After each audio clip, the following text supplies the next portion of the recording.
Good evening friends, आप सभी को मेरा प्रणाम, नमस्कार, जय श्री राम। स्वागत है आप सभी का अपने इस यूट्यूब चैनल पर। तो इस वीडियो में हम लोग बात करने वाले हैं कनिष्ठ लेखा 2024 के बारे में कि final cut off and ministerial employee श्रेणी कंट्रोवर्सी, इतने पदों पर आएगी वेटिंग, यूआर में सबसे ज़्यादा गिरेगी कट ऑफ और इतनों का परिणाम रुका इसलिए एंड ज्वाइनिंग एंड आंसर की चैलेंज एंड केवियट दायर हो गई।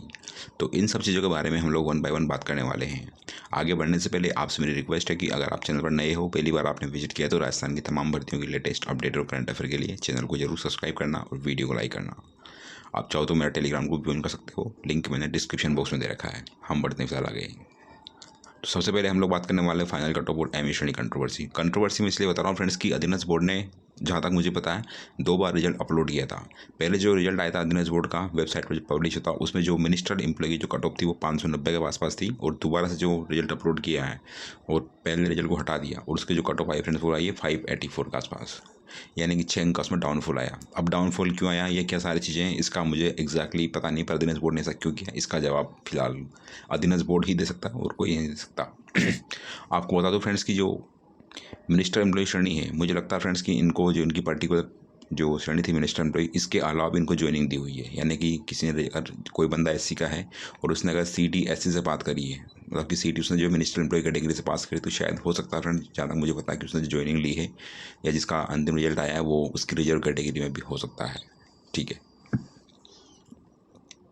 तो कंट्रोवर्सी ही एक तरह से फ्रेंड ये है कि 2 बार रिजल्ट अपलोड किया, और जो मिनिस्टर एम्प्लॉय वाली श्रेणी है उसके बारे में चेयरमैन साहब ने पहले भी कहा था कि भाई जिन लोगों ने मिनिस्टर एम्प्लॉय से सीईटी पास की है उनको जो फाइनल रिजल्ट आएगा इनका अकाउंटेंट का, यानी कि जो एग्जाम था आपका 11 फरवरी को, उसका जो फाइनल रिजल्ट आएगा या जब भी डीवी वगैरह होंगे तो उनको जो है उनकी कैटेगरी में रखा जाएगा। लेकिन आपने देखा फ्रेंड्स कि जब रिजल्ट आया तो आपको पता है कि आप उनकी मिनिस्टर एम्प्लॉय वालों की कट ऑफ और भी कम कर दी गई। हो सकता है कि पहले अटेंडेंस बोर्ड ने कुछ मिस डेटा हो गए होंगे या कुछ गलत हुआ होगा, तो उसको इम्प्रूव किया और दोबारा से अपलोड किया। लेकिन ऐसी क्या चीज़ें कि इनको दोबारा से अपलोड किया प्रॉपर्ली, इनको पास जो चीज़ें थी वो सही नहीं हो पाई पहले। तो कहीं ना कहीं एक ये डाउट वाला प्रश्न जरूर मेरे दिमाग में है। आप क्या सोचते हो, वो आपकी चॉइस है। बात करते हैं कि वेटिंग कितने पदों पर आएगी और क्या यूआर में सबसे ज़्यादा गिरेगी कट ऑफ। तो मैं इतना कह सकता हूँ फ्रेंड्स कि आपकी जो कट ऑफ है, जो आपकी जो वेटिंग है, यानी कि वेटिंग लिस्ट जो आपकी आएगी वो 500 से 1000 पदों के बीच में आएगी, इतना मैं कह सकता हूँ। क्योंकि 400 के आसपास पद हैं जिन पर फिलहाल बोर्ड ने रिजल्ट जारी नहीं किया है, यानी कि आपका परिणाम जारी नहीं हुआ 400 वैकेंसी के आसपास। और उसके बाद में आपकी जो जब आप इसमें दिक्कत ये भी फ्रेंड्स की रिजल्ट क्यों नहीं जारी किया, इसकी वजह ये भी है फ्रेंड्स की जो कोर्ट में केस चल रहा है अभी। क्योंकि जिन लोगों ने आंसर की को चैलेंज किया था, जो आपकी फाइनल आंसर की थी, उसको माननीय न्यायालय में चैलेंज करा है। तो अभी तक ये कंफर्म नहीं हो पा रहा है कि उनके कितने अंक बढ़ेंगे या कितने घटेंगे या क्या सारी चीज़ें होंगी। तो बोर्ड ने अपनी सुविधा के लिए, ताकि अगर वो जिन लोगों ने अभी एक गुना में सिलेक्शन हुआ उनको अगर ज्वाइनिंग भी दे दे बोर्ड, तो बाद में उसको जो है मुसीबत ना लेनी पड़े, मूल कोर्ट के चक्कर में वैकेंसी ना उलझे, तो इसके लिए उसने ऑलरेडी जो है रिजर्व सीटें रख ली है। तो ये 400 के आसपास जो सीट आप इनको रिजर्व मान सकते हो। ठीक है फ्रेंड्स, तो मुझे लगता है फ्रेंड्स ये कि जो आंसर की वाला मैटर है, जब वो क्लोज हो जाएगा, जब वो क्लियर हो जाएगा, तो उसके बाद में आपकी जो है 400 जो पद हैं उसके आसपास आपकी वेटिंग लिस्ट या रिजर्व लिस्ट आपको देखने को मिलेगी।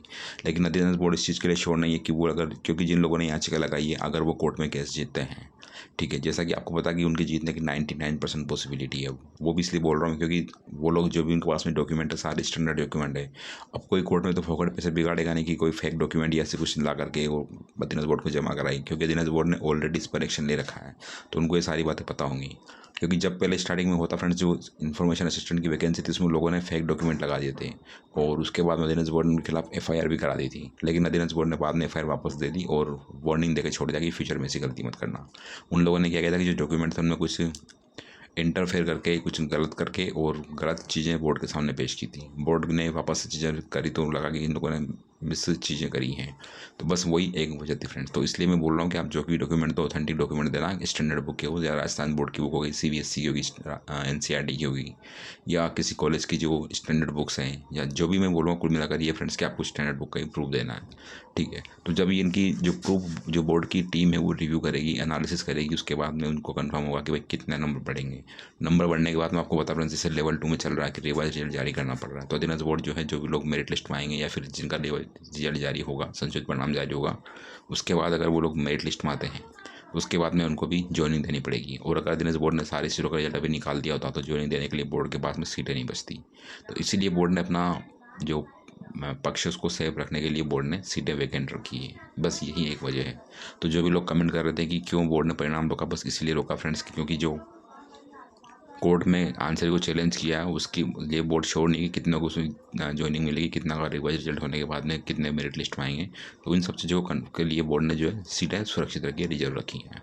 बाकी डेफिनेटली आपको उनका भी परिणाम देखने को मिलेगा। बहुत सारे बंदे ऐसे जिनके 640 नंबर हैं SC कैटेगरी से, उनका सिलेक्शन नहीं हो पा रहा। तो बहुत सारे लोगों ने कॉल किया इसके लिए कि ऐसा क्यों हुआ। तो आप इसका जवाब जो है सिर्फ बोर्ड ही दे सकता है, इसके अलावा कोई भी जवाब इसका नहीं दे सकता। जो भी चेयरमैन साहब हैं या जो भी लोग हैं जिम्मेदार इसके लिए, उनको आपको कॉन्टेक्ट करना चाहिए।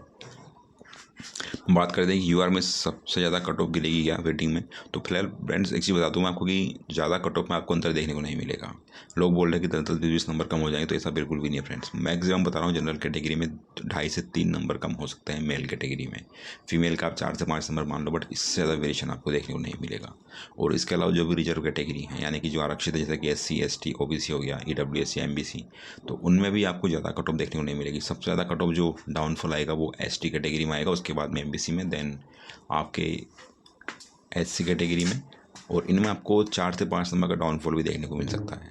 MBC में बता रहा हूँ फ्रेंड्स कि 4 से 5 नंबर का डाउनफॉल आ सकता है। इसके अलावा आपकी जो कैटेगरी है ST, उसमें भी आपको 3 से 4 नंबर का डाउनफॉल देखने को मिल सकता है।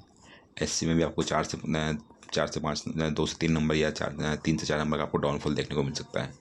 बाकी जो सबसे कम वेरिएशन आएगा वो OBC और जनरल कैटेगरी में आएगा। EWS में भी आपको 3 से 4 नंबर का डाउनफॉल देखने को मिल सकता है, यानी कि आपकी जो 2 गुना कट ऑफ आई है उसमें 2-3 नंबर आपके कम हो सकते हैं वेटिंग लिस्ट में। ये मैक्सिमम बता रहा हूँ फ्रेंड्स में, इससे ज़्यादा आपके जो अंक कम नहीं होंगे। और UR में रही डाउनफॉल की बात, तो मुश्किल से फ्रेंड्स 2 नंबर के आसपास आपके UR कैटेगरी में कम हो सकते हैं। इससे ज़्यादा आपकी जो है कट ऑफ में कम अंक होने की संभावना बहुत कम है।